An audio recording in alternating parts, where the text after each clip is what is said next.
إن الحمد لله نحمده ونستعينه ونستغفره ونعوذ بالله من شرور أنفسنا ومن سيئات أعمالنا من يهده الله فلا مضل له ومن يضلل فلا هادي له وأشهد أن لا إله إلا الله وحده لا شريك له وأشهد أن محمدا عبده ورسوله يا أيها الذين آمنوا اتقوا الله حق تقاته ولا تموتن إلا وأنتم مسلمون يا أيها الناس اتقوا ربكم الذي خلقكم من نفس واحدة وخلق منها زوجها وبث منهما رجالا كثيرا ونساء واتقوا الله الذي تساءلون به والأرحام إن الله كان عليكم رقيبا يا أيها الذين آمنوا اتقوا الله وقولوا قولا سديدا يصلح لكم أعمالكم ويغفر لكم ذنوبكم ومن يطع الله ورسوله فقد فاز فوزا عظيما أما بعد إن خير الكلام كلام الله وخير الهدي هدي محمد صلى الله عليه وسلم وإن شر الأمور محدثاتها وكل محدثة بدعة وكل بدعة ضلالة وكل ضلالة في النار أما بعد. On commence aujourd'hui le cours 6 dans l'explication de Kitab al-Kaba'ir. Kitab al-Kaba'ir, le livre des grands péchés, écrit par le Cheikh Mohammed ibn Abdul Wahhab, rahimahullah, avec le commentaire, l'explication de Cheikh Salih al-Fawzan, hafizahullah. Et on est arrivé au chapitre qui s'intitule Babun Zikrur Riya'i was Sum'a. Zikrur Riya'i was Sum'a. Donc on va expliquer qu'est-ce que signifie Ar-Riya et qu'est-ce que signifie As-Sum'a. Mais avant tout, on va mentionner le premier verset qui est mentionné dans le chapitre par le Cheikh Mohammed ibn Abdul Wahhab à ce sujet.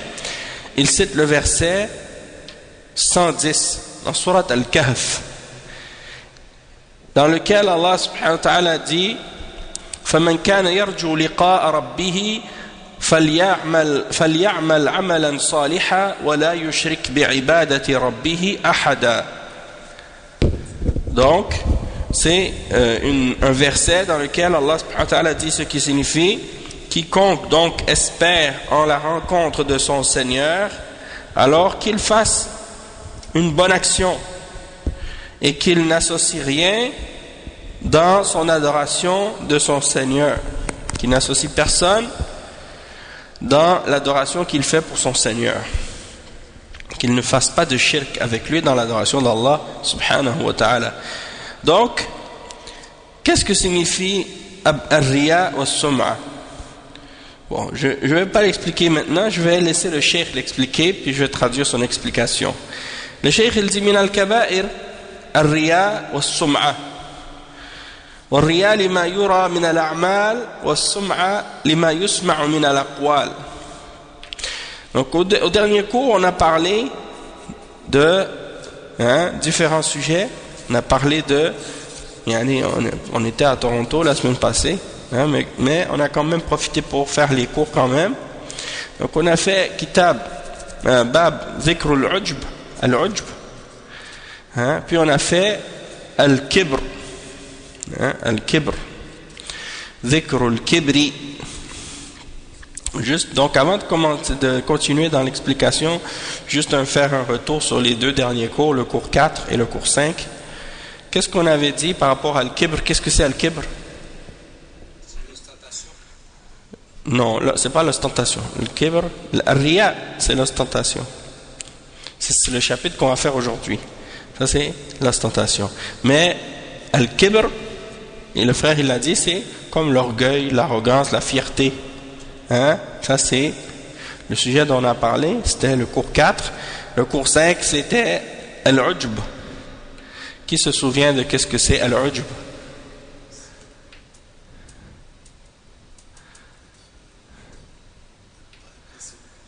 Oui, d'être impressionné par soi-même, ébloui par soi-même, de voir que de penser qu'on a fait suffisamment de bonnes œuvres hein, et d'être confiant de soi-même par rapport à ses adorations envers Allah, de perdre, c'est-à-dire de ne pas craindre, hein,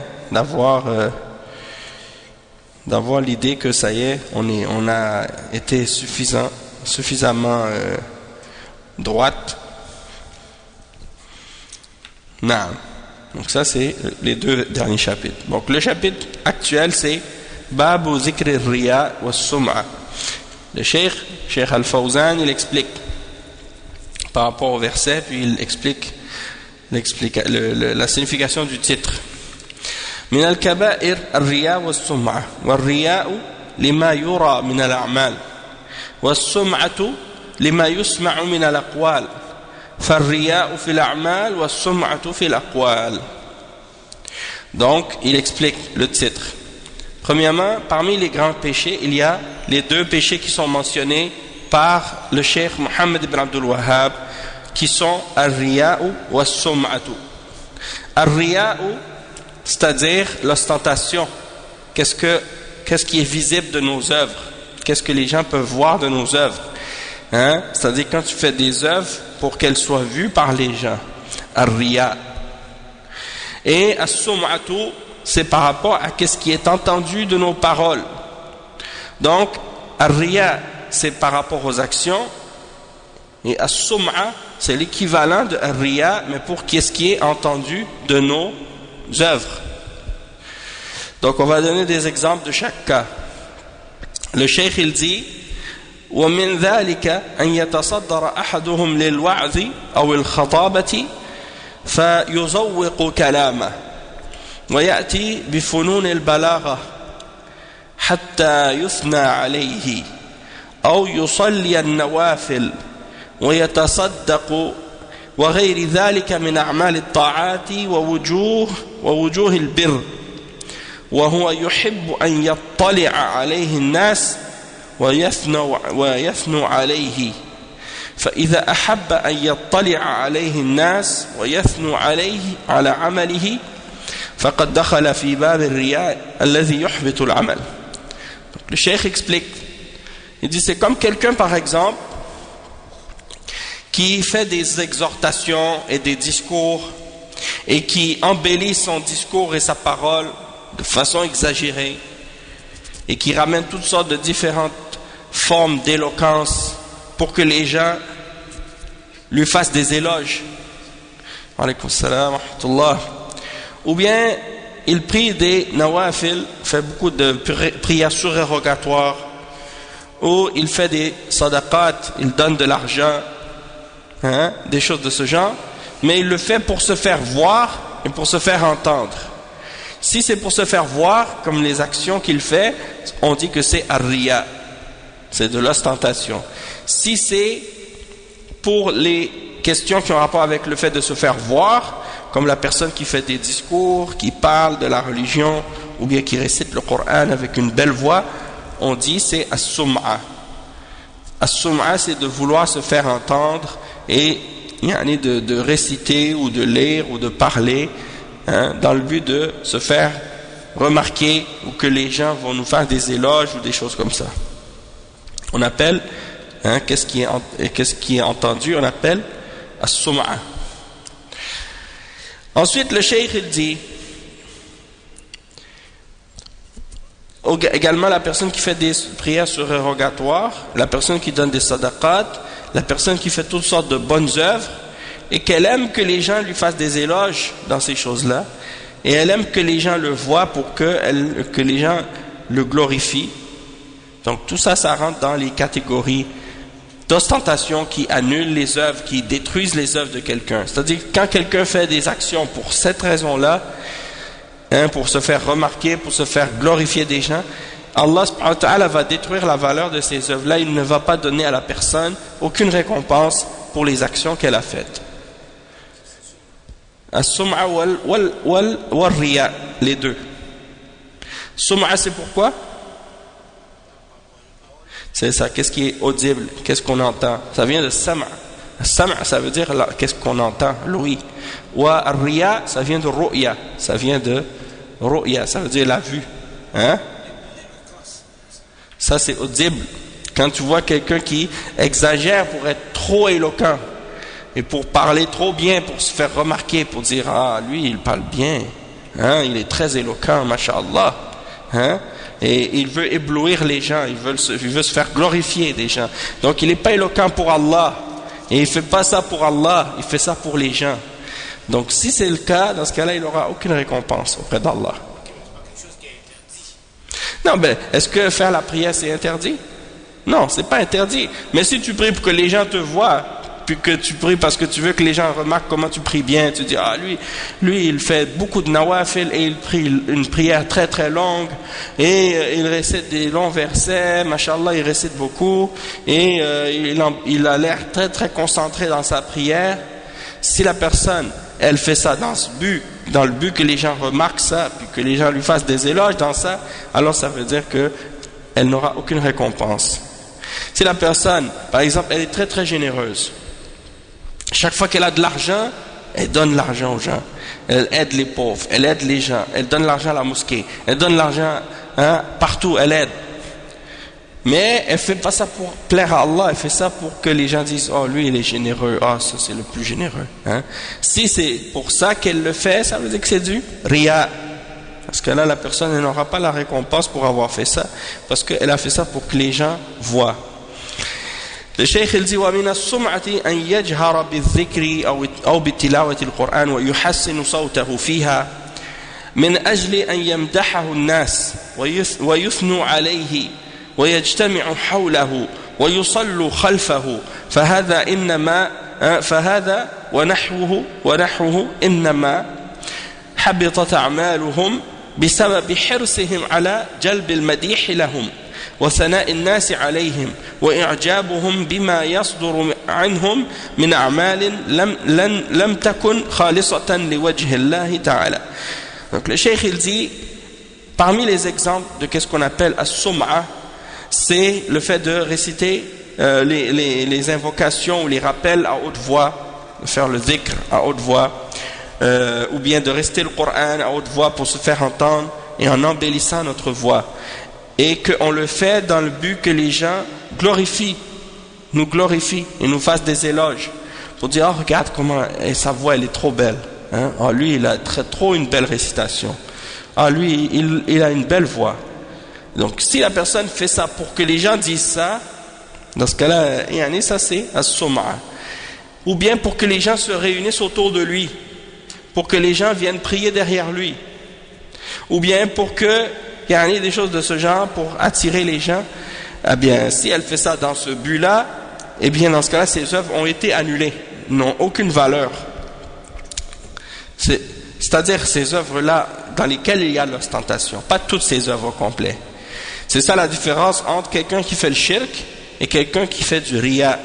Quelqu'un qui fait du shirk, ça annule toutes ses œuvres au complet, sans exception. Si quelqu'un adore autre que Allah ou fait une forme de shirk akbar, forme de shirk majeur ou kufr majeur, ça annule toutes ses œuvres au complet. Tandis que si quelqu'un fait ar-riya, c'est-à-dire de l'ostentation, ou bien as-sum'a, eh bien dans ce cas-là, ça annule l'œuvre dans laquelle il y a de ar-riya, pas toutes ses œuvres au complet, seulement l'œuvre dans laquelle il y a du riya. Parce que ar-riya, c'est une forme de shirk asghar, c'est une forme de shirk mineur. Ça ne fait pas sortir de l'islam.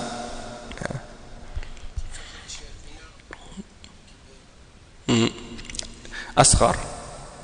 Mineur, c'est asghar. Non.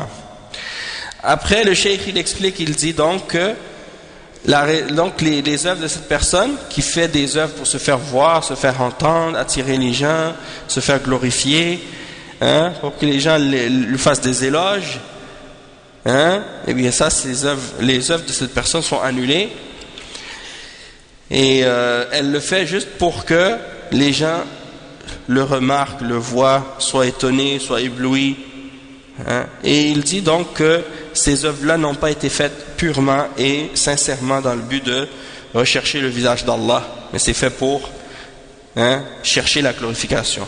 Le cheikh dit فعلى الإنسان أن يخاف ويحذر من الرياء والسمعة ويخلص في أعماله وأقواله لتكون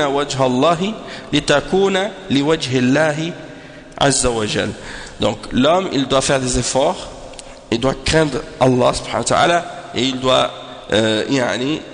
avoir peur, et il doit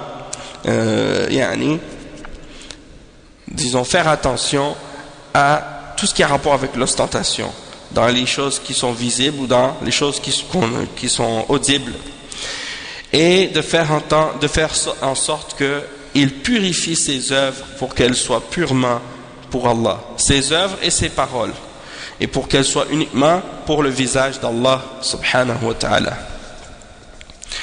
Ensuite, le cheikh il explique le verset que le cheikh Mohammed ibn Abdul Wahhab a cité, qui est le verset 110 dans Surat Al-Kahf.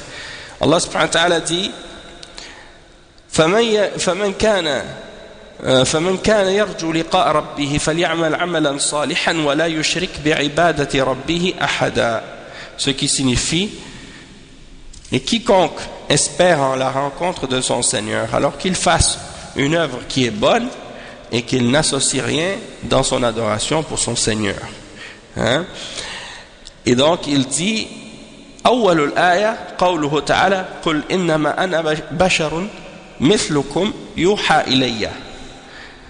فالنبي صلى الله عليه وسلم بشر ليس ملكا وليس له نصيب من الألوهية ولا الربوبية. Donc le cheikh il dit premièrement le verset 110, si tu regardes dans le Mus'haf, tu vas voir au début de ce verset ça dit ô Muhammad, je ne suis qu'un être humain comme vous. Je ne suis qu'un être humain comme vous. Yuha ilayya, c'est-à-dire il m'a été révélé. Il m'a été révélé, j'ai reçu une révélation. Donc le cheikh il dit que le prophète Muhammad sallallahu alayhi wa sallam est un être humain, il n'est pas un ange. Et il n'a aucune part de la divinité, c'est-à-dire du droit à l'adoration, ou de la rububiyya, c'est-à-dire du fait d'être, de contrôler quoi que ce soit dans l'univers ou d'avoir un droit au royaume dans le royaume d'Allah subhanahu wa ta'ala, dans sa souveraineté ou des choses de ce genre. بخلاف ما يزعمه بعض المغالين من أنه صلى الله عليه وسلم ليس من البشر وإنما هو مخلوق من النور. والصحيح أنه صلى الله عليه وسلم هو وكل الرسل عليهم الصلاة والسلام إنما هم من البشر. Donc le cheikh il dit, contrairement à certaines personnes parmi les extrémistes qui prétendent que le prophète Muhammad sallallahu alayhi wa sallam ne fait pas partie des êtres humains, mais qu'il est une créature de lumière, qu'il a été créé de la lumière d'Allah, comme le disent certains parmi les soufis. Et ça c'est la légende ou le mythe qu'ils ont inventé qui s'appelle An-Nur al-Muhammadiyya, la lumière mohamédienne. C'est tout à fait faux. Et il se base sur des hadiths qui sont fabriqués, qui sont faux, qui n'ont aucune part d'authenticité, pour prétendre que Allah subhanahu wa ta'ala aurait créé le prophète Muhammad sallallahu alayhi wa sallam de sa lumière et qu'il n'avait pas d'ombre. Ils disent le prophète Muhammad sallallahu alayhi wa sallam n'avait pas d'ombre quand il marchait. Et que pourquoi? Parce qu'il est créé de la lumière d'Allah. C'est totalement faux. Il n'y a aucune preuve authentique qui mentionne ça. Mais ça c'est les extrémistes parmi les soufis qui racontent ce genre de mensonges et ils ne craignent pas Allah subhanahu wa ta'ala, et ils font ça dans le but d'élever le prophète sallallahu alayhi wa sallam pour en faire une divinité, comme les chrétiens ont exagéré à propos de Isa ibn Maryam jusqu'au point d'en faire une divinité et de dire qu'il était Dieu ou fils de Dieu. Eh bien certains musulmans ils ne vont pas dire qu'il est fils de Dieu, que le prophète Muhammad sallallahu alayhi wa sallam est fils de Dieu ou Dieu, mais ils vont parfois le prendre comme intermédiaire entre eux et Allah et lui vouer des invocations ou des demandes ou des choses de ce genre. Et ça, bien entendu, c'est du shirk dans l'adoration. Ou bien ils vont le glorifier d'une glorification exagérée en lui attribuant des attributs divins, comme les soufis le font dans, par exemple, le poème comme Al-Burda. Chaque année ils le font lorsqu'ils célèbrent l'innovation, la bid'a du Mawlid al-Nabawi. Ils récitent ce poème de Al-Burda qui est écrit par comment il s'appelle? Hein? Non, c'est pas Al-Bayjou, Al-Busayri. Al-Busayri, naam. Al-Busayri, il dit وإن من جودك الدنيا وضرتها وإن من علومك علم اللوح والقلم. أعوذ بالله. Donc qu'est-ce que ça veut dire? Ça veut dire parmi tes merveilles, il y a la vie d'ici-bas et l'au-delà, c'est-à-dire le paradis. C'est-à-dire cette vie d'ici-bas et le paradis, c'est tes merveilles. C'est-à-dire, ils prétendent, les soufis, que la première chose que Allah a créée, c'était le prophète Muhammad sallallahu alayhi wa sallam, et qu'il l'a créé de sa lumière.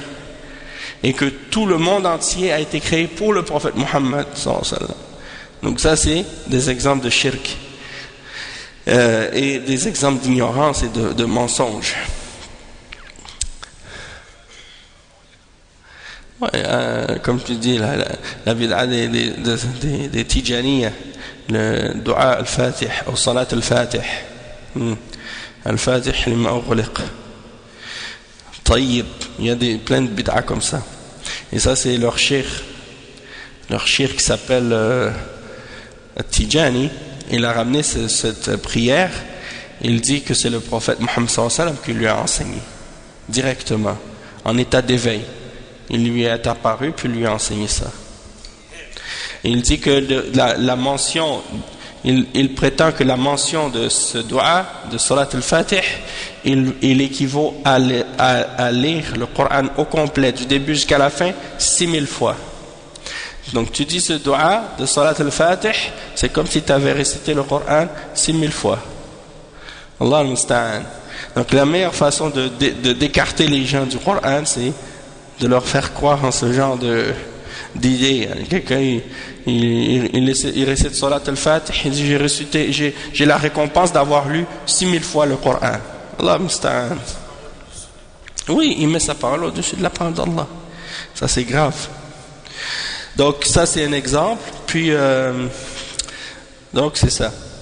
Après il dit wa inna min judika ad-dunya wa darrataha wa inna min ulumika ilmu al-lawh wal qalam. Il attribue au prophète sallallahu alayhi wa sallam, il dit parmi tes sciences, il y a la science de la plume et de la table préservée. La table préservée, qu'est-ce qui est écrit dedans? Un revenant. Masha'Allah. La table préservée, qu'est-ce qui est écrit dedans? Bon, c'est ça. Hein? Dans la table préservée, qu'est-ce qui est écrit? Mais est-ce que tu sais c'est quoi la table préservée?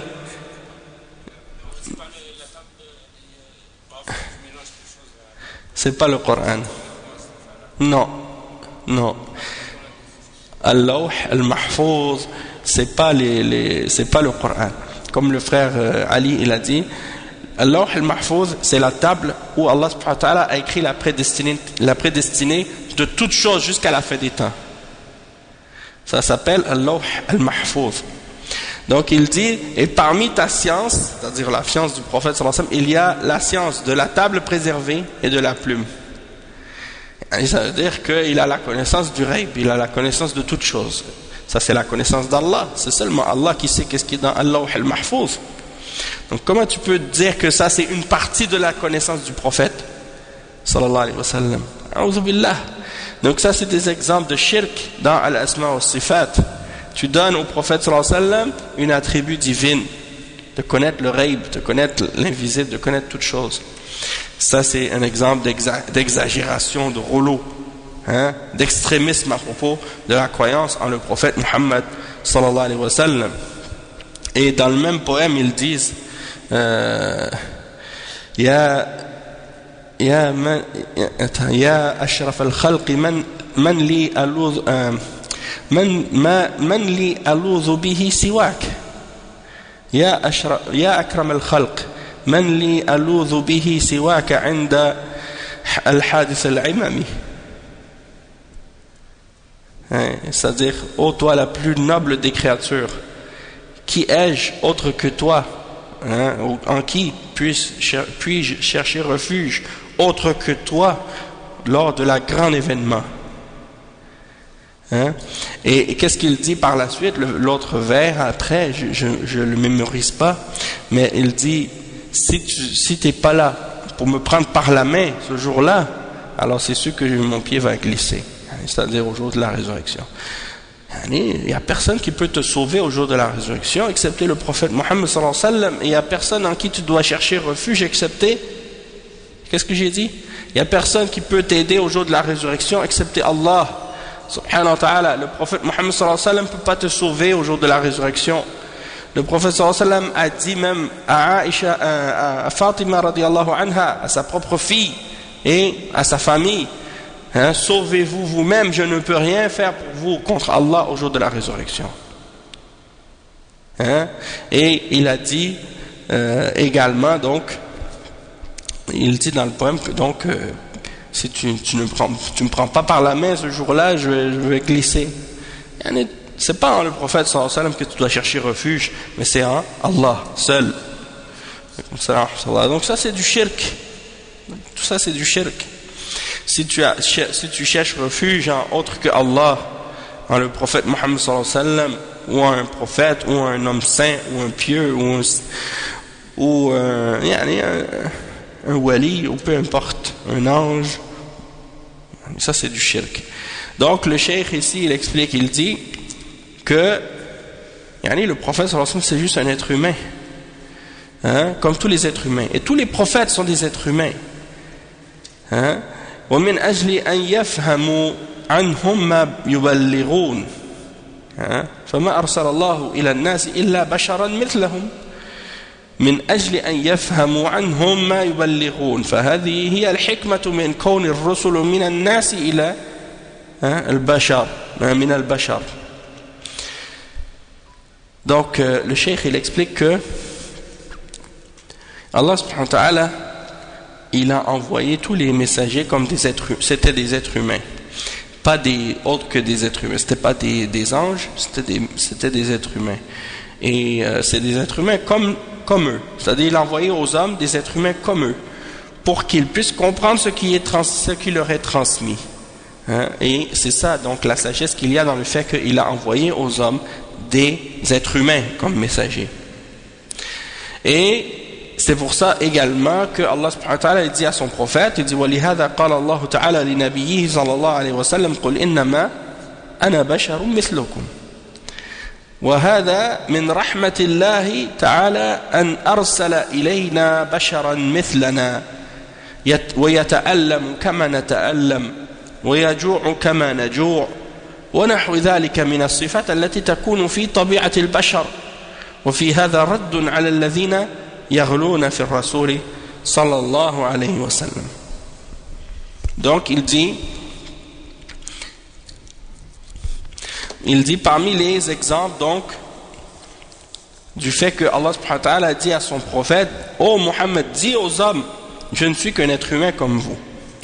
Il dit la raison de ça, c'est que ça c'est une miséricorde d'Allah subhanahu wa ta'ala qui nous a envoyé un messager qui est un être humain comme nous, qui souffre comme nous on souffre, et qui a faim comme nous on a faim, et qui a beaucoup d'autres attributs semblables à la nature des êtres humains.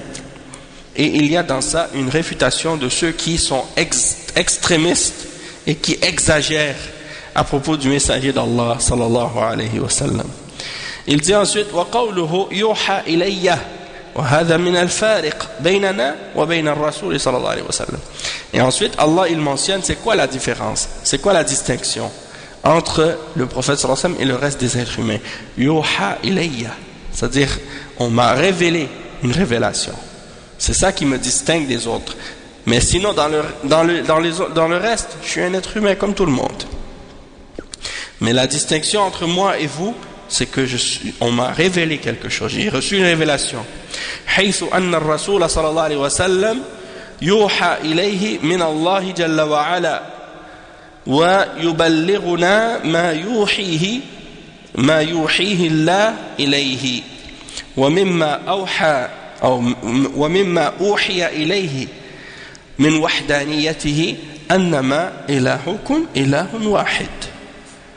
Donc le cheikh il dit que les messagers, donc, Allah leur a révélé, ils ont reçu une révélation d'Allah, et il nous transmet ce que Allah lui a révélé. Et parmi les choses que Allah lui a révélées, son unicité. Le fait que Allah subhanahu wa ta'ala est unique, et que c'est lui seul qui mérite d'être adoré. Il dit, annama ilahukum ilahun wahid. Que votre divinité n'est qu'une divinité unique, que c'est lui seul que vous devez adorer. Wa huwa Allah, et c'est Allah subhanahu wa ta'ala. Wala ahadun ghayruh. Wal muradu bil ilah huna المعبود الذي يستحق العبادة والذي لا تصلح العبادة إلا له. نعم. Donc le cheikh il dit que donc il n'y a rien d'autre que Allah qui doit être adoré. Et qu'est-ce qu'on veut dire par la divinité? Ilah, al-ilah, parce que Allah dit wa ilahukum ilahun wahid. On traduit par une divinité. Qu'est-ce que ça veut dire al-ilah? Al-ilah en arabe ça veut dire al-ma'boud. Al-ma'boud. Al-ilahu huwa al-ma'boud. Al-ma'boud ça veut dire qu'est-ce qui est adoré. Al-ma'boud alladhi yastahiqqu al-ibada. C'est-à-dire celui qui est adoré et qui est le seul à mériter d'être adoré. Donc al-ma'boud c'est qu'est-ce qui est adoré. Et Allah subhanahu wa ta'ala c'est le seul qui est al-ma'boud bihaq, celui qui mérite d'être adoré réellement. Il dit walladhi la tasluhu al-ibadatu illa lah. Et c'est lui également qu'il n'y a personne à qui il est correct d'offrir une adoration quelconque excepté à lui. Il n'y a personne que c'est correct de lui offrir de l'adoration excepté à Allah subhanahu wa ta'ala. Donc il dit ensuite فَمَنْ كَانَ يَرْجُو لِقَاءَ رَبِّهِ أي يوم القيامة مع أن كل الخلق سوف يلقون ربهم ولكن المؤمن يلقى ربه بالخير والإيمان والكافر والمشرك يلقى ربه بالشر والكفر.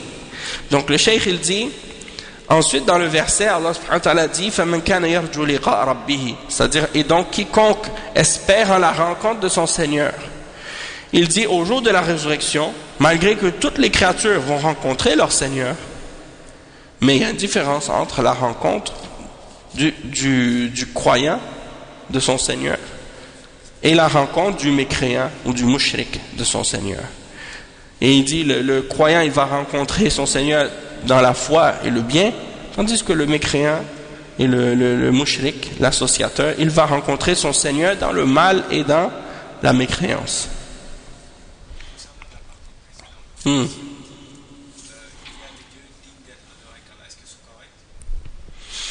Il n'y a de Dieu digne d'être adoré.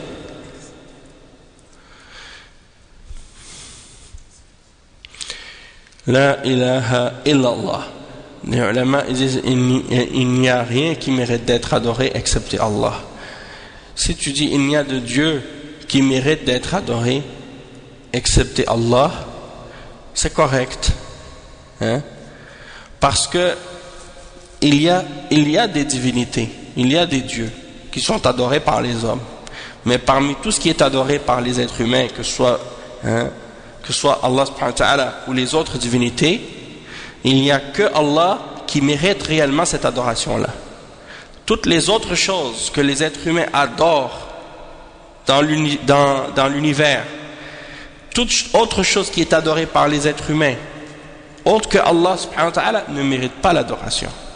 Donc le témoignage de la ilaha illallah c'est comme pour dire que tout ce qui est adoré par les hommes autre que Allah subhanahu wa ta'ala ne mérite pas d'être adoré excepté Allah. C'est ça que ça signifie la ilaha illallah. C'est ça que la ilaha illallah signifie. C'est-à-dire que tout ce qui est adoré par les êtres humains est faux et rejeté excepté l'adoration d'Allah seul, parce que c'est lui seul qui mérite d'être adoré. C'est ça la signification de la ilaha illallah. Donc si ta traduction elle entre dans ce sens-là, ça veut dire qu'elle est correcte. Mais si tu dis autre chose que ça, si tu mentionnes pas que l'adoration exclusive est uniquement méritée par Allah seul, alors ça veut dire que tu n'as pas expliquer correctement la traduction de la parole de La ilaha illallah. Non, c'est des sens réels, mais c'est des choses, il y a des choses rajoutées. C'est-à-dire, la meilleure façon de le traduire, c'est comme les ulama disent en arabe, La ma'bouda bihaqqin illallah. La ma'bouda bihaqqin illallah. C'est-à-dire, il n'y a rien qui mérite d'être adoré, excepté Allah. Ou bien, nul ne mérite d'être adoré, excepté Allah subhanahu wa ta'ala. Parce que, pourquoi on dit d'être adoré? Pourquoi on dit d'être adoré? Parce que là, quand tu dis la ilaha, le mot ilah, ça signifie qu'est-ce qui est adoré. Tu comprends? Le mot ilah, ça veut dire qu'est-ce qui est adoré. Ça veut pas dire ça veut pas dire par exemple un Dieu seul, le terme Dieu. Et là, ça veut pas dire juste qu'est-ce qui est un Dieu. Ça veut dire qu'est-ce qui est adoré, même s'il ne mérite pas d'être Dieu. C'est-à-dire que quelqu'un pourrait dire mon ilah, c'est ce verre. Parce que même si, dans le sens que, alaykoum salam, beaucoup de gens, c'est ça ce qu'ils ne comprennent pas. C'est qu'ils pensent que pour que quelque chose soit un Dieu, il faut que la personne croie que cet objet ou cette chose qu'il adore, elle a le pouvoir de créer et qu'elle est toute puissante et qu'elle contrôle l'univers. Donc, il y en a parmi les gens, même parmi les musulmans, comme les Mu'tazili, par exemple, les Asha'ira, par exemple, et d'autres, c'est ça leur idée. C'est que si tu ne crois pas que quelque chose, il a créé l'univers, il a le pouvoir de créer, ou bien qu'il contrôle le monde, qu'il a le pouvoir de profiter ou de nuire, si tu ne crois pas ça à propos de quelque chose, donc tu n'as pas cru que c'est un Dieu. Il pense que pour que tu dises de quelque chose que c'est un Dieu, il faut que tu aies dit qu'elle a le pouvoir de créer, ou bien qu'elle peut contrôler l'univers, ou les deux ensemble. Et nous on dit, c'est pas nécessaire que tu prennes quelque chose comme une divinité, que tu crois à propos de cette chose-là qu'elle a ces caractéristiques-là. C'est possible que tu l'aies pris comme une divinité sans même croire qu'elle a le pouvoir de contrôler l'univers ou qu'elle ait le pouvoir de créer. Dans le sens que tu l'as pris comme un intermédiaire entre toi-même et Allah et tu l'adores pour te rapprocher à Allah, ça rentre dans le shirk aussi. Et tu as fait de cette chose une divinité parce que tu l'as adoré en dehors d'Allah. Tu lui as offert un dua, tu l'as invoqué, tu lui as demandé ce que seul Allah peut offrir. Donc tu as fait du shirk.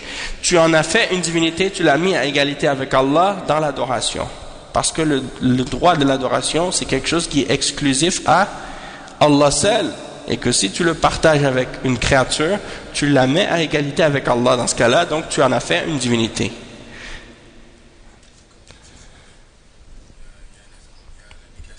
La négation et l'affirmation. La ilaha, c'est la négation. Et Allah, c'est l'affirmation. Et la négation, c'est la négation de tout ce qui est adoré en dehors d'Allah. Tu le rejettes, tu le refuses, tu le nies. Et tu affirmes que l'adoration est un droit exclusif d'Allah, que personne et rien, et il n'y a pas quoi que ce soit qui en mérite une part dans l'univers. C'est seulement Allah subhanahu wa ta'ala qui mérite cette adoration-là. Donc ça, c'est la signification de la ilaha illallah. Et celui qui dit, par exemple, il n'est de Dieu que Dieu, ou il n'est de créateur que Allah, ça, c'est pas suffisant.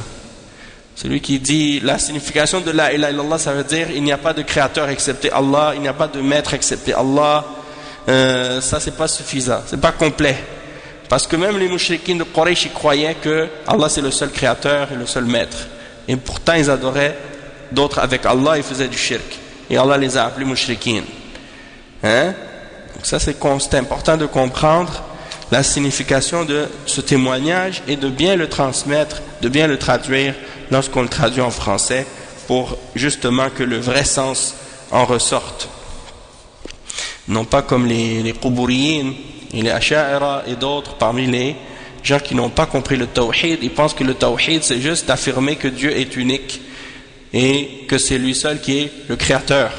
Si tu as cru en ça, tu peux adorer ce que tu veux, ça ne dérange pas. Tu peux prendre qu'est-ce que tu veux comme intermédiaire entre toi et Allah, du moment que tu crois pas qu'il a le contrôle de quoi que ce soit dans l'univers, ça y est, t'es pas mushrik pour eux. Et c'est pas grave, tu peux adorer les tombes des saints, te rapprocher d'Allah par l'intermédiaire des awliya, c'est pas du shirk pour eux. Hein? A'udhu billah. Donc le cheikh il dit وأما شرط لقاء الله بالخير فقد بينه جل وعلا بقوله فليعمل عملا صالحا والعمل الصالح هو الذي يوافق شرع الله سبحانه وتعالى فلا يعمل عملا يخالف ما شرعه الله تعالى ورسوله نعم ما شرعه الله ورسوله صلى الله عليه وسلم لأنه لن يقبل منه ولهذا قال صلى الله عليه وسلم من عمل عملا ليس عليه أمرنا فهو رد وقال أيضا صلى الله عليه وسلم إياكم ومحدثات الأمور فإن كل محدثة بدعة وكل بدعة ضلالة وكل ضلالة وكل بدعة ضلالة وفي رواية وكل ضلالة في النار ولكن الشيخ لم يذكر الروايات الأخرى فالبدعة ليست عملا صالحا وإنما هي عمل فاسد وباطل مهما زينها أصحابها هذا هو الشرط الأول للقاء الله تعالى بالخير. Donc il dit pour que tu rencontres Allah et que ta rencontre d'Allah soit bonne, il y a des conditions. Et la condition qui est mentionnée dans le verset, c'est que tu fasses des bonnes œuvres. C'est quoi des bonnes œuvres? C'est ça la question maintenant qu'on doit se poser. Si tu veux que ton acte soit bonne, qu'est-ce qu'elle doit respecter comme condition? Parce que Allah il dit فَلْيَعْمَلْ عَمَلًا صَالِحًا. C'est pas n'importe quel amal. Allah il a pas dit فَلْيَعْمَلْ. Celui qui veut rencontrer son Seigneur d'une bonne rencontre, qu'il fasse des actions. Alaykoum salam. Non, c'est pas n'importe quelle action qu'il doit faire. C'est une action qui est salihan, qui est bonne. C'est quoi la définition et la compréhension d'une bonne action? Et là, c'est là que le cheikh il mentionne les conditions d'une action pour qu'elle soit acceptée, pour qu'elle soit bonne. Et il dit, il faut que cette action-là, premièrement, soit en accord avec la législation d'Allah. Et donc, tu n'as pas le droit de faire une action qui contredit ce que Allah a légiféré, de même que son messager, sallallahu alayhi wa sallam. Parce que Allah ne va pas l'accepter. Donc, même si tu fais des actes et des œuvres aussi nombreuses que les montagnes, mais que tes œuvres ne respectent pas ce que Allah a légiféré, eh bien, ce ne sera même pas accepté d'Allah subhanahu wa ta'ala. Hein? C'est comme si quelqu'un te donne un travail à faire. Et il te donne des choses à fabriquer, il te donne des pièces, il dit, bon, je veux que tu me fabriques telle chose. Je veux que tu me fasses, supposons tu es un pâtissier. Tu es un pâtissier. Il te dit, je veux que tu me fasses un gâteau, je veux que tu me fasses 100 gâteaux avec des fraises. Et toi, tu lui amènes des gâteaux avec des poires ou autres. Et tu lui amènes les 100 gâteaux. Et tu dis, voici les gâteaux que tu m'as demandé. Et le client, il dit, moi j'ai demandé 100 gâteaux avec des fraises. Toi, tu me donnes 100 gâteaux avec des poires. J'en veux pas de tes gâteaux. Maintenant, garde-les. Tu es pris maintenant avec 100 gâteaux. Pourquoi? Parce que tu les as pas faits selon ce qui t'a été demandé. On t'a demandé quelque chose, toi tu ramènes quelque chose d'autre. Ça, c'est comme l'exemple de quand Allah subhanahu wa ta'ala te dit de faire des bonnes œuvres, c'est-à-dire de faire des œuvres selon qu'est-ce qu'il a légiféré et qu'est-ce que le prophète sallallahu alayhi wa sallam a légiféré. Puis toi tu ramènes des œuvres, mais c'est pas les œuvres comme il te l'a demandé de les faire, mais tu les fais à ta propre façon. Allah il va pas les accepter. La même manière, c'est la même chose. Hein? Il t'a pas dit fais juste qu'est-ce que tu veux, fais n'importe quelle action. Non, fais des actions de telle manière, de telle façon, à tel moment, et de telle quantité, de telle position, ainsi de suite. Toi tu dois respecter ça, sinon ton œuvre elle va pas avoir la valeur, elle sera pas acceptée d'Allah. Et le prophète sallallahu alayhi wa sallam, il a mentionné ça clairement dans les hadiths. Il a dit quiconque fait une œuvre qui n'est pas de notre religion, elle sera rejetée. Et dans un autre hadith, il a dit prenez garde aux inventions, parmi les choses inventées dans la religion, car toute chose inventée est une bid'ah, est une innovation, et toute innovation est un égarement. Toute innovation est égarement. Et le cheikh il dit fal bid'ah laysat amalan salihan. C'est ça qu'on doit comprendre. C'est-à-dire la bid'a c'est pas ça fait que la bid'a c'est une action. Est-ce que c'est une action ou non? Oui, c'est une action. Mais est-ce qu'elle est salihan? Non. Elle respecte pas la condition d'Allah, donc elle n'est pas salih. Elle ne sera pas acceptée. Tu penses toi qu'elle est bonne, mais elle est mauvaise. Même si tu t'imagines qu'elle est bonne, elle n'est pas bonne. Pour qu'elle soit bonne, elle doit être légiférée. Si elle n'a pas été légiférée et qu'il n'y a pas de preuve dans le Coran et dans la Sunna à son sujet, cette œuvre-là n'est pas une bonne œuvre. C'est une œuvre qui est rejetée par Allah subhanahu wa ta'ala. Elle est corrompue, elle est mauvaise, elle est fausse. وإنما هي عمل فاسد وباطل مهما زينها أصحابها. C'est-à-dire, peu importe comment les gens qui font ces œuvres d'innovation-là, comment ils veulent les embellir, elles restent mauvaises. Et c'est ça que les gens de bid'a font. Ils font des innovations dans la religion, puis ils essaient de les embellir par toutes sortes de choses, pour essayer de les faire accepter par les gens. Et il dit, وَهَذَا الشَّرْطِ هذا هو الشرط الأول للقاء الله بالخير. Et ça, c'est la première condition pour que ta rencontre avec Allah au jour de la résurrection soit une rencontre qui est bonne. La deuxième condition, le cheikh dit وَأَمَّا الشَّرْطُ الثَّانِي وَهُوَ الْإِخْلَاصُ لِلَّهِ لِقَوْلِهِ تَعَالَى وَلَا يُشْرِكْ بِعِبَادَةِ رَبِّهِ أَحَدًا فإذا ما اجتمع الشرطان وهما المتابعة للرسول صلى الله عليه وسلم والإخلاص لله جل وعلا في العمل فإن الله يقبله أما إذا اختل شرط من الشرطين فإن الله لا يقبل العمل. Donc le cheikh, qu'est-ce qu'il explique ici? Il explique que la deuxième condition pour que ta rencontre avec Allah soit bonne, au jour de la résurrection, c'est que ton œuvre soit faite avec ikhlas. Avec ikhlas. Et al-ikhlas, ça veut dire quoi? Ça veut dire qu'il n'y a pas de shirk dedans. Il n'y a pas de shirk dans cette action-là. Et il dit ici, donc, وَلَا يُشْرِكْ بِعِبَادَةِ رَبِّهِ أَحَدًا. Il ne fait pas de shirk, il n'associe personne ou il n'associe rien dans son adoration pour son Seigneur.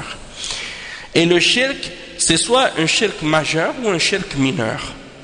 Le shirk majeur, c'est comme tu associes avec Allah dans l'adoration, tu adores d'autres avec Allah, tu offres à Allah une forme, tu offres à autre que Allah une forme quelconque d'adoration, tu as commis le shirk. Allah ne va pas accepter tes œuvres, toutes tes œuvres sont annulées et vaines.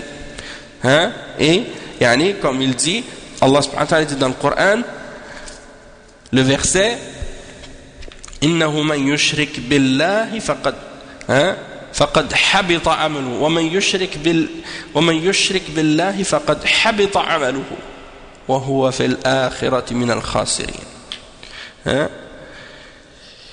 Donc celui qui fait du shirk avec Allah, Allah va rendre toutes ses œuvres vaines. وقدمنا إلى ما عملوا من عمل فجعلناه هباء منثورا. Donc on prend ces œuvres et on la fait devenir comme de la poussière éparpillée par le vent. Et le verset وَلَقَدْ أُوحِيَ إِلَيْكَ وَإِلَى الَّذِينَ مِنْ قَبْلِكَ لَإِنْ أَشْرَكْتَ لَيَحْبَطَنَّ عَمَلُكَ وَلَتَكُونَنَّ مِنَ الْخَاسِرِينَ. Il dit, et on a révélé à toi, c'est-à-dire au prophète Mohammed sallallahu alayhi wa sallam et ceux qui étaient avant toi parmi les messagers, que si tu fais le shirk avec Allah, toutes tes œuvres vont être annulées, toutes tes œuvres vont être vaines. Et tu vas être du nombre des perdants. Même le prophète sallallahu alayhi wa sallam, on sait qu'il est protégé de commettre du shirk, comme tous les prophètes sont protégés de tomber dans le shirk. Eh bien, s'il commet du shirk lui-même, toutes ses œuvres seraient vaines. Ou bien le shirk asghar, comme ar-riya, qui vont pas annuler toutes tes œuvres au complet, mais qui vont annuler l'œuvre dans laquelle il y a de l'ostentation. Donc là, dans ce cas-là, ça va être du shirk asghar. Et c'est dangereux ça aussi. Il ne faut pas penser, ah c'est du shirk asghar, c'est pas grave. Non, c'est grave. Parce que ton œuvre là, cette œuvre-là, peut-être que tu en auras besoin au jour de la résurrection. Et à cause de ton riya, elle ne pourra pas te servir. Elle va être rejetée. Donc Allah ne va pas accepter une œuvre si elle ne respecte pas les deux conditions qu'on a mentionnées. Premièrement, qu'elle soit faite avec l'exemple du prophète sallallahu alayhi wa sallam, et deuxièmement, qu'elle soit révélée, qu'elle soit faite avec ikhlas, avec pureté dans l'intention et sincérité, et uniquement pour Allah. Qu'elle soit faite selon l'exemple de qu'est-ce qui a été légiféré, soit dans la sunna ou soit dans la charia, de façon générale. Tu le fais de la façon que Allah t'ordonne de le faire et que le prophète sallallahu alayhi wa sallam t'a ordonné de faire. C'est-à-dire tu ne fais pas de bid'a. On peut dire al-muwafaqa aussi, d'être en accord avec la sunna du prophète sallallahu alayhi wa sallam. Et la deuxième, c'est al-ikhlas, la pureté, la sincérité dans l'action, dans l'intention. Une fois, j'ai parlé avec, je faisais un cours dans une autre mosquée, puis justement, j'expliquais ce principe-là, les deux conditions pour que les œuvres soient acceptées. Puis il y avait un gars qui était là, et c'est quelqu'un qui est influencé par les soufis, parce qu'il fréquente des gens qui sont dans des turcs soufis. Donc, quand je lui ai cité ce principe-là, il n'a pas été d'accord. Il n'a pas été d'accord, il n'a pas accepté ça. Comme si, pourquoi tu dis que pour que ton œuvre soit acceptée, elle doit être en accord avec qu'est-ce que le prophète sallallahu alayhi wa sallam a enseigné. Comme si quelqu'un, par exemple, fait des bonnes œuvres, mais qu'elles ne soient pas faites selon l'exemple du prophète sallallahu alayhi wa sallam, pourquoi elle ne va pas être acceptée. Donc c'est pour montrer qu'il y a des gens qui ne comprennent rien de ces principes de l'islam et qui ne connaissent pas les conditions pour que leurs œuvres soient acceptées. Et donc ils pensent qu'ils peuvent faire des adorations comme ils veulent. Et c'est ça que les soufis font. Si tu regardes par exemple comment ils font leur zikr, comment ils font leur adhkar, comment ils font beaucoup de choses qu'ils font dans leur religion, ils ne se basent pas sur l'exemple du prophète Mohammed sallallahu alayhi wa sallam et de la sunna. Ils se basent sur l'exemple de qu'est-ce que leurs cheikh leur ont enseigné.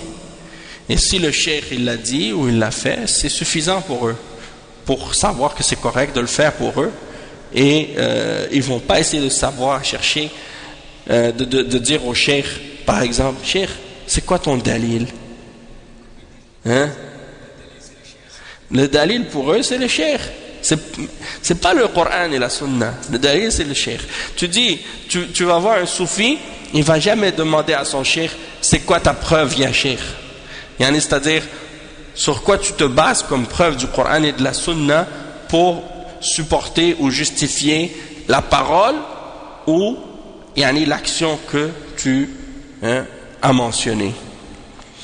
Et justement, il y a un frère qui a envoyé une parole tout à l'heure, Bishr al-Hafi, un homme pieux parmi les Ubad.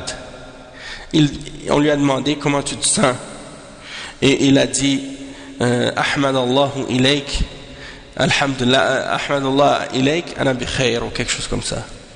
Et l'imam Ahmad a entendu qu'il a répondu comme ça. Il lui a dit, demandez-lui c'est quoi sa preuve, c'est-à-dire demandez-lui c'est sur quoi il se base pour dire ça comme ça, de commencer par dire Alhamdulillah, puis de dire qu'est-ce qu'il a dit. Et là, il a répondu, il a donné un exemple de certains des salafs qui avaient dit cette parole-là. Et lorsqu'on lui a transmis ça, on a transmis ça à l'imam Ahmad, il l'a accepté. Parce que l'exemple des salafs, chacun d'entre eux, il disait, je ne vais pas faire quelque chose dans la religion, excepté si je sais qu'il y a un salaf qui m'a précédé à cette action-là ou à cette parole-là.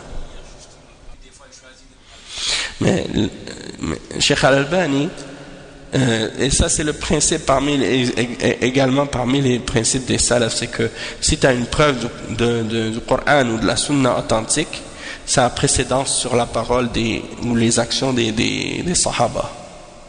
si ça contredit, si l'action des Sahaba contredit qu'est-ce qui est clair dans le Coran et dans la Sunna.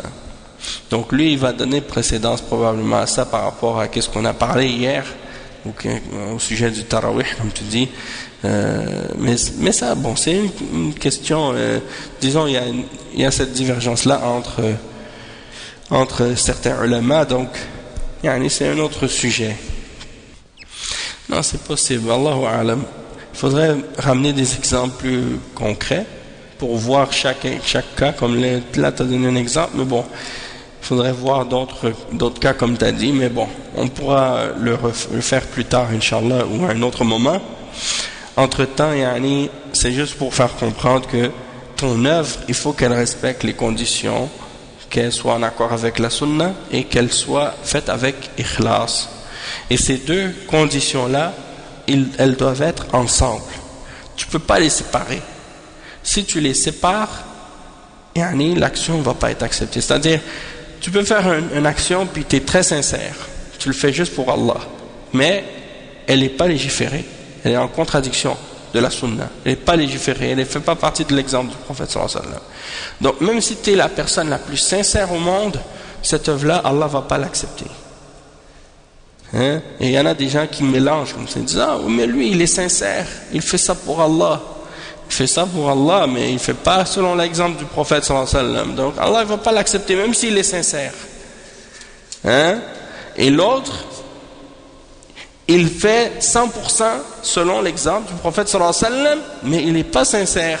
Il ne fait pas pour Allah seul, ou bien il fait avec riya. Donc même s'il fait exemple 100% avec l'exemple du prophète sallallahu alayhi wa sallam, ça ne va pas être accepté. Il faut que les deux conditions soient ensemble et respectées. D'accord? Ensuite, le cheikh, il mentionne un hadith. Il dit, عن جندب ابن عبد الله رضي الله عنه قال قال رسول الله صلى الله عليه وسلم من سمع سمع الله به ومن يرائي يرائي الله به أخرجاه البخاري ومسلم. C'est un hadith rapporté par Al-Bukhari et Muslim. Selon Jundub ibn Abdillah, que le messager d'Allah sallallahu alayhi wa sallam a dit, celui qui aime se faire entendre des gens dans sa parole, quand il dit des choses, il dit des belles choses, ou il dit d'une belle façon, ou avec une belle voix, il aime ça faire les choses pour que les gens lui fassent des éloges, eh bien Allah subhanahu wa ta'ala va l'humilier au jour de la résurrection. Il va faire entendre par lui des choses au jour de la résurrection qui vont l'humilier. Et celui qui aime se faire voir, eh bien Allah subhanahu wa ta'ala va également faire paraître ses erreurs, ses péchés devant les gens au jour de la résurrection.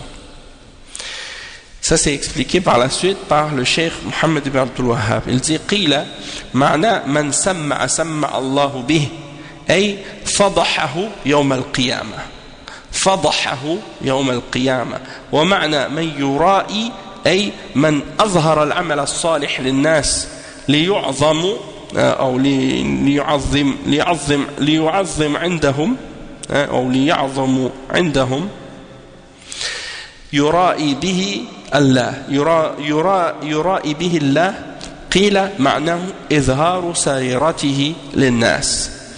C'est-à-dire que celui qui quand le prophète sallallahu alayhi wa sallam dit man sam'a sam'a Allahu bih, celui qui dit des paroles ou qui dit quelque chose pour se faire entendre des gens, pour se faire glorifier par les gens dans la façon qu'il parle ou dans qu'est-ce qu'il dit, Allah va l'humilier au jour de la résurrection. Fadahahu, al-fadah, ça veut dire c'est comme si Allah va lui faire la honte au jour de la résurrection.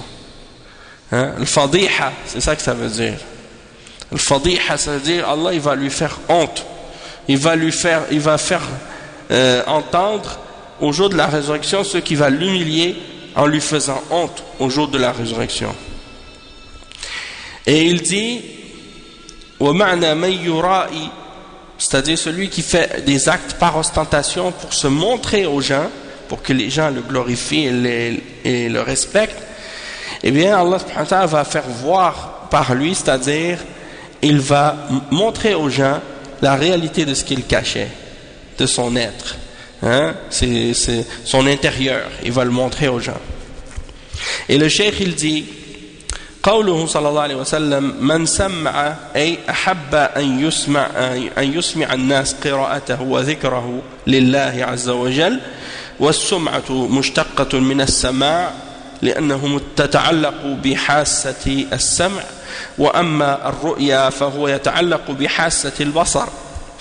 Donc le cheikh il dit من سمع, c'est-à-dire celui qui aime se faire entendre en faisant entendre sa récitation du Coran, en faisant entendre son rappel d'Allah, et qui le fait dans le but de se faire glorifier des gens, et ça c'est ce qu'on appelle as-sum'a. As-sum'a, ça découle ou c'est tiré du terme en arabe ou du mot as-sama', c'est-à-dire le fait d'entendre, qu'est-ce qui est audible.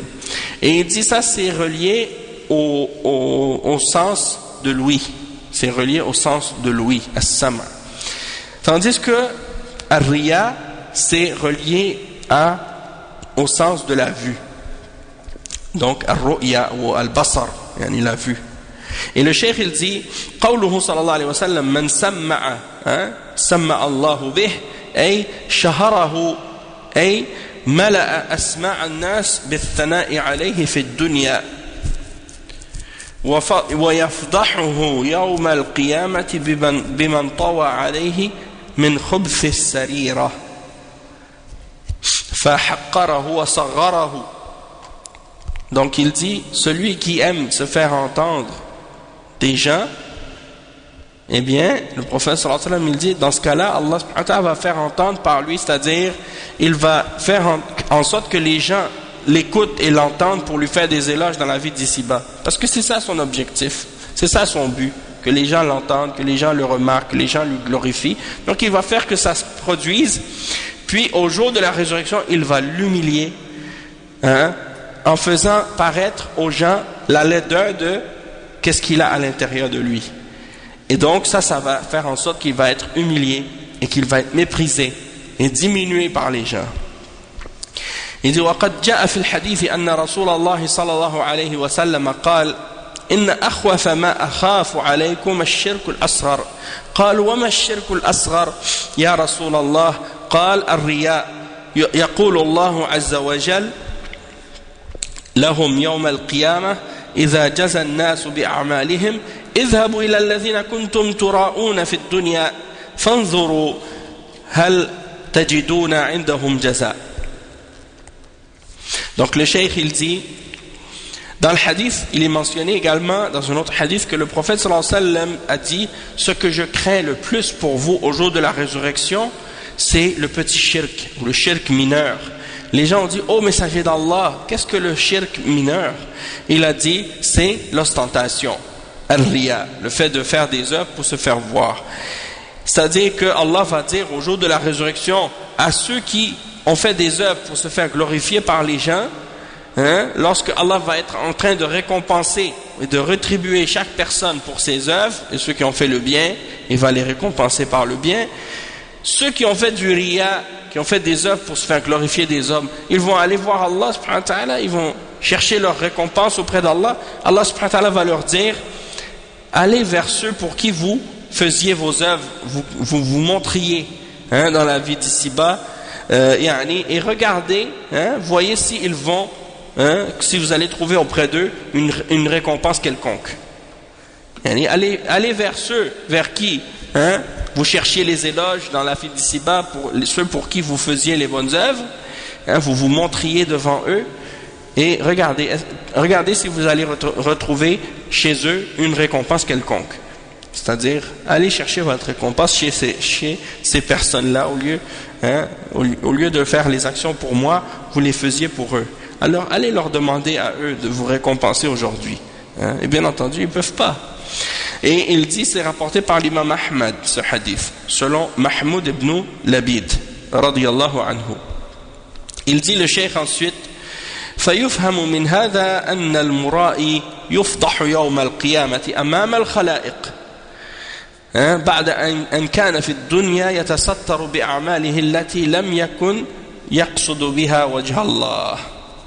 Donc le cheikh il dit Et on comprend par ça qu'au jour de la résurrection, la personne qui faisait des œuvres pour se faire glorifier des gens et pour se faire voir, elle va être humiliée au jour de la résurrection devant toutes les créatures, tous les hommes. Parce que dans la vie d'ici-bas, elle faisait des œuvres et elle se cachait derrière ces bonnes œuvres qu'elle faisait pour autre que pour le visage d'Allah. Il dit ويدخل في هذا المتصدق لغير وجه الله وقارئ القرآن الذي لم يقصد بقراءته سوى ثناء الناس عليه وغير ذلك من الأعمال التي لم ترد بها صاحبها وجه الله لم يرد بها صاحبها وجه الله تعالى ولهذا فإنه من عمل عملا على غير إخلاص وإنما أراد به أن يراه الناس ويسمعوه جوزي على ذلك بأن يشهره الله ويفضحه ويظهر ما كان يبطنه ويدخل في ذلك من أراد بعمله الجاه والمنزلة عند الناس فإن الله يجازيه على ذلك بأن يحصل على ما أراد من ثناء الناس عليه في الدنيا مع خسرانه لثواب الآخرة. Donc le cheikh il dit que la personne qui fait des aumônes et des sadaqat pour autre que le visage d'Allah, ou la personne qui récite le Coran, elle n'a pas cherché ou elle n'a pas eu l'intention de plaire à Allah dans cette récitation du Coran. Elle voulait juste que les gens lui fassent des éloges. Et d'autres œuvres également qui ont été faites, mais pour autre que le visage d'Allah. Donc il n'y a pas une action que quelqu'un fait, s'il l'a fait sans ikhlas, mais qu'il veut juste que les gens l'entendent, que les gens le voient, alors il va être rétribué par le fait que Allah va l'humilier et le faire voir devant tout le monde, et faire paraître son humiliation devant tout le monde au jour de la résurrection, et il va leur montrer à tout le monde ce que ces gens-là cachaient comme mal en eux-mêmes au jour de la résurrection. Donc il dit que également parmi les choses qui rentrent là-dedans, c'est que par exemple s'il y a quelqu'un qui fait des actions dans le but d'obtenir un degré ou un statut dans la vie d'ici-bas auprès des gens, il veut avoir un statut ou un degré ou un poste ou quelque chose comme ça, eh bien c'est la même chose. S'il n'a pas fait pour Allah, eh bien ça rentre là-dedans aussi, c'est de l'ostentation, ou bien ça rentre dans le petit shirk. Et il dit que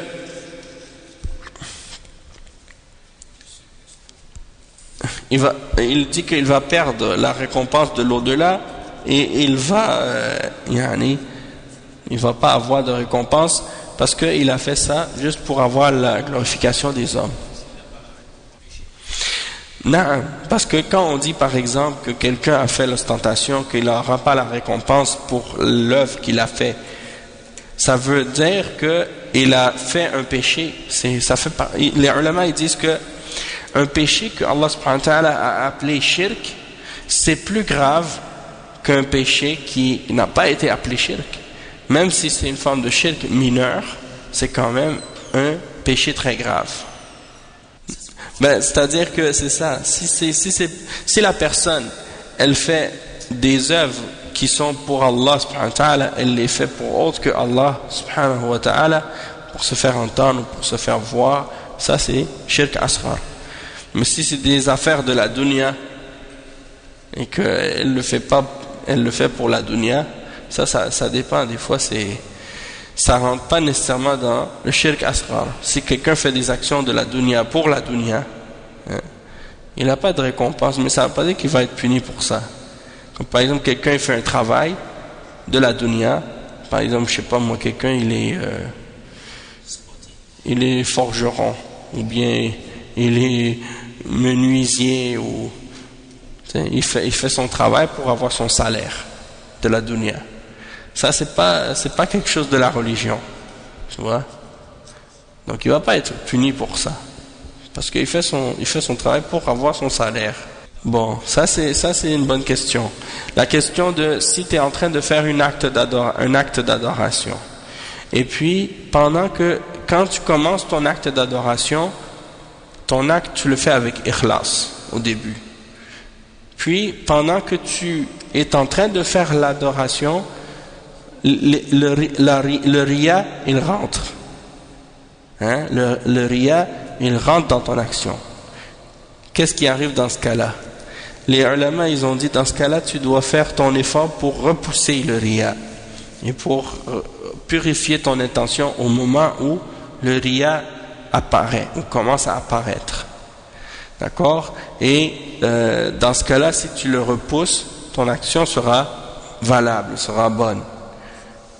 D'accord? Mais si tu laisses le riya rentrer et que tu le repousses pas, là ton action va devenir vaine.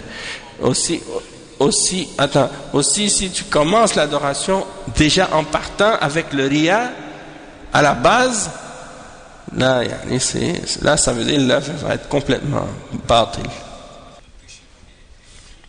Oui, c'est sûr. S'il n'a pas repoussé le riya, il l'a laissé rentrer dans son cœur et il est allé jusqu'à la fin avec le riya dans son œuvre. Dans ce cas-là, son œuvre va être vaine et il a un péché en plus. C'est pas juste qu'il va pas être récompensé, mais il a un péché d'avoir fait une œuvre avec ostentation. Ça, c'est un péché, ça. C'est parmi les plus grands péchés. Ça fait partie des kaba'ir. C'est akbar parmi les plus grands kaba'ir, parce que c'est du shirk asghar. Et les ulama, ils ont dit le shirk asghar, c'est plus grave que les kaba'ir. C'est plus grave que les kaba'ir. Et le cheikh, il dit ensuite, on va lire le hadith, puis on va arrêter. On expliquera le hadith la semaine prochaine. Attends, non, c'est pas celui-là, c'est l'autre après. Donc, dans ce cas-là, c'est ça. Donc, on va s'arrêter ici, Inch'Allah, parce que je pensais que c'était l'autre hadith, là, un hadith qui est un peu plus long, mais finalement, c'est faute de temps, parce que c'est pas faute de temps, mais c'est par rapport au temps du fait qu'on a fait un cours déjà d'1h18. Donc moi ça me dérange pas, on peut continuer jusqu'à 1h30 si vous voulez. Hein? Vous êtes motivés aujourd'hui, Masha'Allah, c'est bien. Ok, on continue. Le cheikh il dit ولهما عن عمر رضي الله عنه قال رسول الله صلى الله عليه وسلم إنما الأعمال بالنيات وإنما لكل امرئ ما نوى. Donc ici c'est rapporté selon Omar ibn al-Khattab radiyallahu anhu. Ça c'est dans le hadith qui est très célèbre. Hein? Hadith qui est très célèbre, إنما الأعمال بالنيات, c'est-à-dire les œuvres que tu fais, hein, elles seront valables que selon leur intention, selon l'intention que tu as eue avant de les faire. وإنما لكل امرئ ما نوى, et chacun aura la récompense selon ce qu'il a eu comme intention. Et là, le cheikh il explique, Cheikh Al-Fawzan, il explique ce hadith. Parce que la suite, vous la connaissez. La suite du hadith, elle n'est pas mentionnée. La suite du hadith, ça dit فَمَنْ كَانَتْ هِجْرَتُهُ إِلَى اللَّهِ وَرَسُولِهِ فَهِجْرَتُهُ إِلَى اللَّهِ وَرَسُولِهِ وَمَنْ كَانَتْ هِجْرَتُهُ لِلدُّنْيَا يُصِيبُهَا أَوْ امْرَأَةٍ يَنْكِحُهَا فَهِجْرَتُهُ إِلَى مَا هَاجَرَ إِلَيْهِ. C'est-à-dire que celui qui a fait la hijra c'est une adoration. Hein? Quand tu quittes le pays des mouchriquines pour aller vers le pays de l'islam, c'est une adoration. Donc tu le fais, tu dois le faire pour Allah. Donc celui qui le fait pour Allah et son messager, dans le sens qu'il l'a fait parce que à l'époque le prophète Mohammed sallallahu alayhi wa sallam était à Médine, et les mouchriquines ils vivaient à la Mecque, ils avaient le contrôle de la Mecque. Donc les musulmans qui étaient à la Mecque, ils devaient faire la hijra, et les bédouins qui étaient dans le désert devaient faire la hijra pour aller vivre avec le prophète Mohammed sallallahu alayhi wa sallam. C'est pour ça que dans le hadith on dit celui qui fait la hijra pour Allah et son messager, alors sa hijra est pour Allah et son messager. Mais celui qui fait la hijra pour la dunya, pour obtenir une portion de la dunya, ou bien pour épouser une femme, alors il aura la récompense de la chose pour laquelle il a émigré et qu'il a fait la hijra. Naam. Pour Allah et son messager, parce qu'à l'époque, le prophète Mohammed sallallahu alayhi wa sallam était à Médine et les gens partaient de la Mecque pour aller à Médine pour retrouver le messager. Aujourd'hui, on fait la hijra pour Allah. Le messager sallallahu alayhi wa sallam, il est mort, on ne va pas faire la hijra pour le prophète Mohammed sallallahu alayhi wa sallam. Mais c'est plutôt ici dans le sens pas de pour, mais pour dire vers le messager, c'est-à-dire vers Allah et son messager. Pas dans le sens que tu le faisais pour le messager. Non, tu le fais pour Allah, la hijra, parce que c'est une ibadah. Mais tu fais la hijra vers Allah et son messager. Naam. Et le cheikh il explique ici, il dit يؤخذ من هذا الحديث أن العبرة ليست بصورة العمل وإنما العبرة بالنية والقصد فقد تكون صورة العمل جيدة وحسنة لكن نية صاحبه فاسدة ويدخل في هذا الصلاة والصدقة والحج وغير ذلك من الأعمال التي ظاهرها أنها عمل صالح مع فساد نية صاحبها فلا فائدة من كل هذه الأعمال التي هذا هو حال صاحبها لأن الأعمال بالنيات ولهذا قال صلى الله عليه وسلم وإنما لكل امرئ ما نوى ولم يقل ما عمل فلا يقبل من الأعمال إلا ما كانت نية صاحبه خالصة لوجه الله تعالى وقد مضى توضيح قوله تعالى ولا يشرك بعبادة ربه أحدا. Donc le cheikh il dit qu'on peut prendre de ce hadith que qu'est-ce qui est important, c'est pas la forme de l'action que tu fais, mais qu'est-ce qui est plus important, c'est l'intention et l'objectif dans lequel tu fais cette action-là. Et donc c'est possible qu'une action que tu fasses en apparence soit bonne, est correcte, mais l'intention qui est dans la personne qui fait l'action, elle est corrompue. Et donc, on peut faire rentrer dans ça toutes les différentes œuvres qu'on peut faire, comme la salat, l'aumône, la charité, le hajj, et d'autres parmi les œuvres dont on dirait en apparence que ce sont des bonnes œuvres, mais à cause de la corruption de l'intention de celui qui fait l'action en question, on va dire que cette œuvre-là, elle ne sera d'aucun bienfait pour celui qui l'a faite, à cause de son état, puisque son intention n'est pas bonne. Et c'est pour ça que les œuvres, elles ne seront valables que selon leurs intentions. Et c'est pour ça que le prophète sallallahu alayhi wa sallam a dit ensuite que les œuvres ne seront récompensées ou rétribuées que selon ce que la personne qui a fait l'action avait comme intention. C'est-à-dire que le prophète sallallahu alayhi wa sallam a dit et vos œuvres ne seront récompensées que selon l'intention. Il n'a pas dit selon l'action. Vos œuvres ne vont pas être acceptées selon l'action que vous avez faite, mais selon l'intention de ce que vous avez fait. Et donc c'est pour dire que ici c'est pour mettre l'importance et la concentration sur l'intention. La façon de faire l'action aussi c'est important. Comme on l'a expliqué tout à l'heure, les deux conditions sont importantes.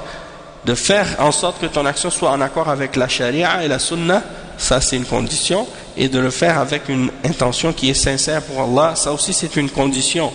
Mais la priorité et la base, c'est l'intention du cœur. Et c'est pour ça ici qu'on met plus d'importance sur l'intention. Et il dit ici, donc, il faut que tu saches que tes actions ne seront pas acceptées si l'intention n'était pas pure pour le visage d'Allah seul.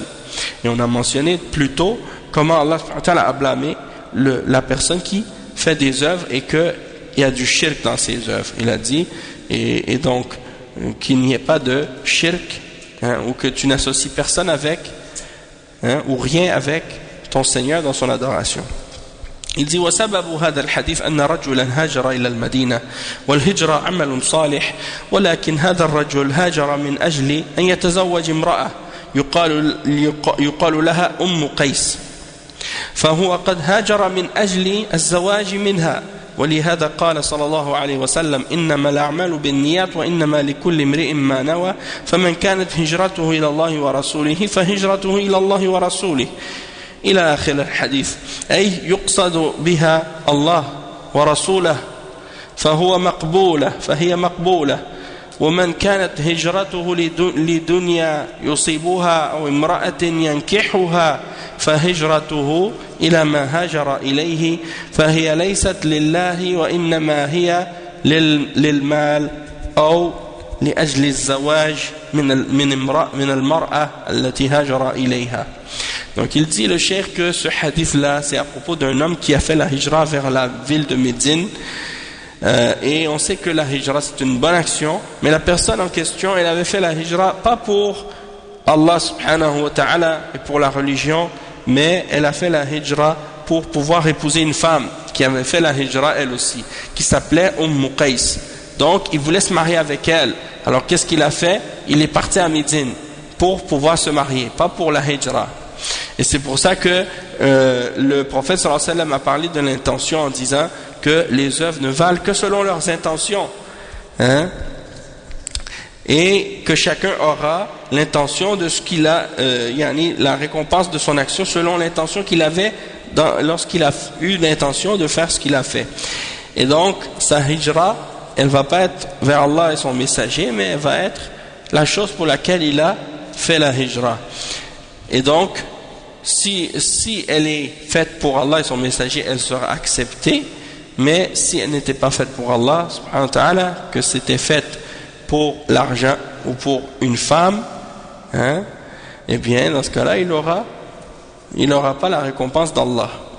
Et il dit wa qawluhu sallallahu alayhi wa sallam faman kanat hijratuhu ila akhirih innama huwa tamthil lima warada fi awwal al-hadith من قوله إنما الأعمال بالنيات فينبغي للمرء أن يتنبه لهذا. Il dit donc quand le prophète sallallahu alayhi wa sallam il dit au début les œuvres ne valent que selon leurs intentions, qu'est-ce qu'il dit après? Donc celui dont la hijra c'était pour Allah et son messager, ça c'est juste un exemple qu'il donne pour illustrer qu'est-ce qu'il a expliqué au début du hadith à propos des intentions. Et donc ça c'est important de bien comprendre, dans le sens que c'est juste un exemple qu'il a donné à propos de la hijra, mais c'est la même chose pour toutes les bonnes œuvres que tu peux faire. Que si l'action que tu fais n'est pas pour Allah, n'est pas pour Allah, tu la fais pas pour Allah seul, dans ce cas-là, elle ne sera pas acceptée. Même si c'est la salat, le prophète sallallahu alayhi wa sallam aurait pu donner l'exemple de la salat ou de la zakat ou du hajj ou de n'importe quelle autre bonne action. Et il dit ensuite le cheikh وهذا الحديث من الأحاديث العظيمة التي يدور عليها أصول الإسلام وفقهه فهو حديث له شأن عظيم ومنزلة كبيرة